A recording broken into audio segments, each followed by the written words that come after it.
giờ chúng ta sẽ cùng nhau móc cái phần bánh taco này. Mọi người sẽ chuẩn bị các màu len giống như trên màn hình như thế này ha. Màu nâu nhạt nè, vàng nhạt, đỏ và xanh lá cây. Rồi chúng ta sẽ trước hết chúng ta sẽ móc cái phần vỏ bánh ha.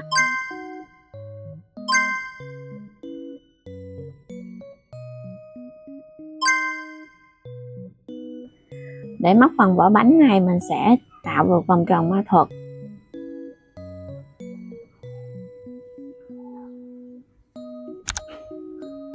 Sau khi có được vòng tròn ma thuật với một mũi bánh rồi, mình sẽ móc vào đây là 6 mũi đơn.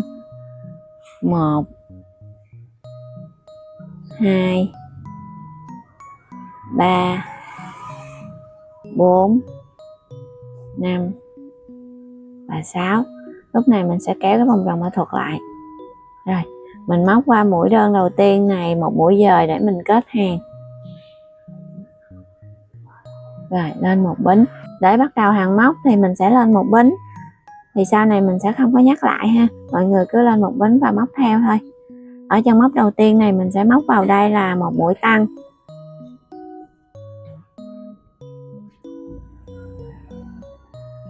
Rồi, chân móc tiếp theo mình cũng móc mũi tăng.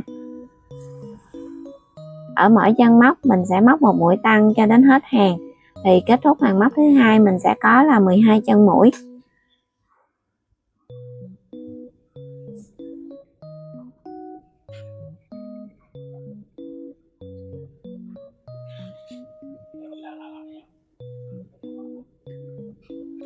Rồi lúc này mình sẽ móc vào cái mũi đơn đầu tiên này một mũi dời để kết hàng nè. Rồi mọi người nếu mà không nhớ thì ở khi mình móc mũi đơn đầu tiên thì mọi người nhớ lấy cái kim đánh dấu vào đây ha. Đó, như thế này ha. Rồi mình sẽ móc vào đây một mũi dời để kết hàng. Như vậy là chúng ta kết thúc hàng móc thứ hai. Ở hàng móc thứ ba mình sẽ móc đầu tiên một mũi đơn. Rồi mình sẽ đánh dấu lại. Rồi chân móc tiếp theo mình sẽ móc vào đây là một mũi tăng. Sau đó chúng ta sẽ lặp lại cụm móc một mũi đơn, một mũi tăng. Mình sẽ lặp lại cho đến hết hàng. Thì khi kết thúc hàng móc thứ ba này mình sẽ có là 18 chân mũi.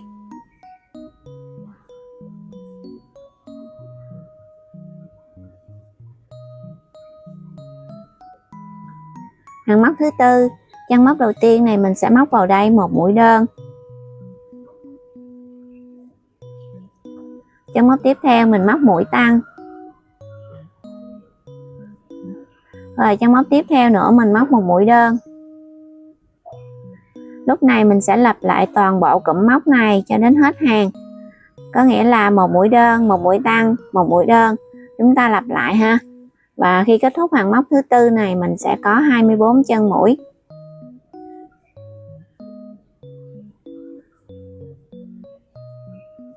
Ở hàng thứ 5 và hàng thứ 6 thì mọi người tiếp tục móc theo công thức tăng tịnh tiến ha.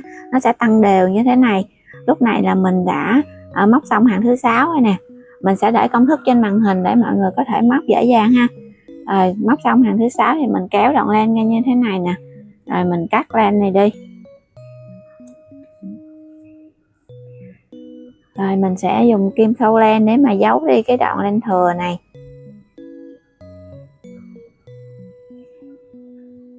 Đó, đưa nó về phía sau. Thì lúc này mọi người sẽ đưa kim qua các cái mũi móc như thế này để kéo cái đoạn len thừa qua.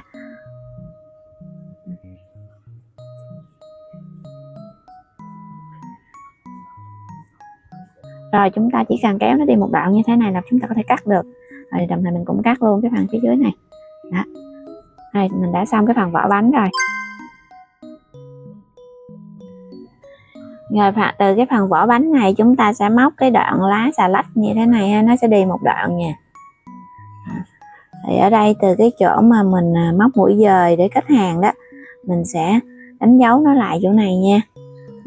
Rồi mình đánh dấu lại là chân mũi đầu tiên. Mình sẽ đếm 18 chân mũi. 1 2 3 4 5 6 7 8 9 10 11 12 13 14 15 16 17 và chân móc thứ 18. Rồi mình đánh dấu lại. mình sẽ đưa kim vào cái chân móc đầu tiên này và lấy len màu xanh lên. Đó. Rồi lúc này mình sẽ móc lên một bính, và ở chân móc này mình sẽ móc vào đây một mũi đơn. Đó, mọi người nhớ kẹp luôn cái đoạn len thừa này vào nha. Đây. Rồi sau đó mình sẽ móc 2 mũi bính, và qua chân mũi tiếp theo này mình móc một mũi đơn, và chúng ta tiếp tục lên 2 mũi bính, và mình qua chân móc tiếp theo mình lại móc một mũi đơn. Thì mọi người sẽ thấy là nó có sự lặp lại. Mình sẽ lặp lại cái cụm là một mũi đơn, 2 mũi bính, mình sẽ lặp lại cho đến cái chân mình đánh dấu chỗ này ha. Rồi chúng ta tiếp tục móc.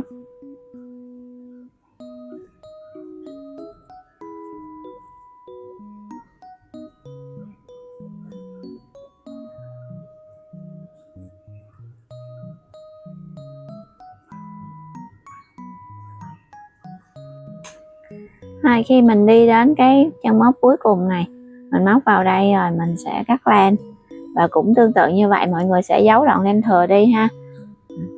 Đây chúng ta đã có được cái phần lá xà lách như thế này rồi. Tiếp theo mình sẽ móc miếng cà chua và miếng phô mai. Công thức móc sẽ giống nhau cho nên là mình sẽ hướng dẫn cho mọi người móc một cái miếng phô mai thôi, còn miếng cà chua mọi người sẽ móc màu đỏ ha. Rồi bây giờ chúng ta sẽ dùng len màu vàng này tạo một vòng tròn ma thuật, và mình sẽ móc vào vòng tròn ma thuật này là 6 mũi đơn.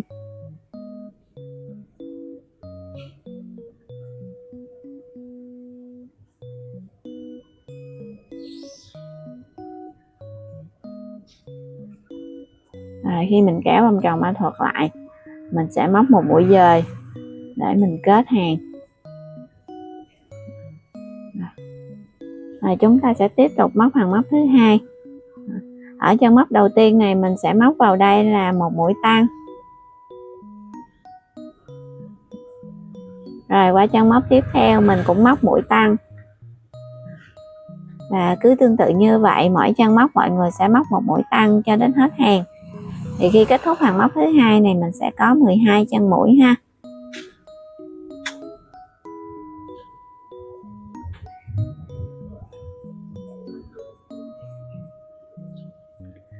Đó, lúc này là mình kết thúc hàng móc thứ hai, mình sẽ móc mũi dời và mình kéo len ra. Rồi, cắt len.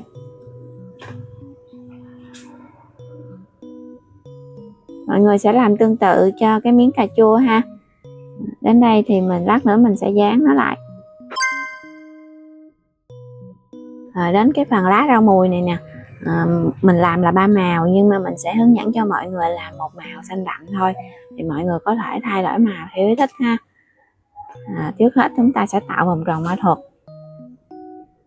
và mình sẽ móc vào đây là 6 mũi bính, 3 4 5 6.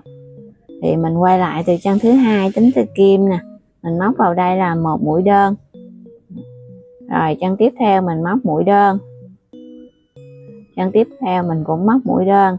Chúng ta sẽ móc mỗi chân móc là một mũi đơn, thì mình sẽ móc được 5 mũi đơn. Rồi lúc này mình sẽ quay xuống vòng tròn ma thuật này, mình móc một mũi dời. Rồi mình tiếp tục móc lên 6 mũi bính, và mình lặp lại cái cách móc vừa rồi, mình sẽ móc quay lại 5 mũi đơn.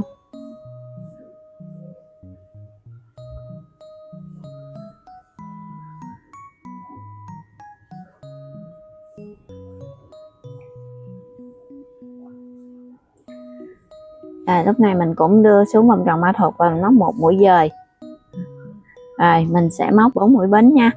Rồi sau đó mình quay lại và mình móc được 3 mũi đơn ha. 1 2 3. Rồi mình sẽ móc xuống vòng tròn ma thuật này một mũi dời. Thì như vậy là mình đã kết thúc mũi móc, rồi mình sẽ kéo cái đoạn len này nè để thu nhỏ cái vòng tròn ma thuật lại. Rồi mình sẽ cắt len đi.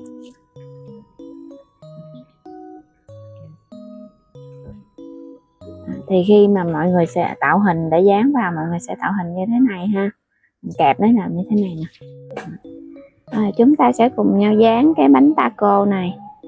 Mình sẽ bắn một ít keo vào, mình đưa vào đây.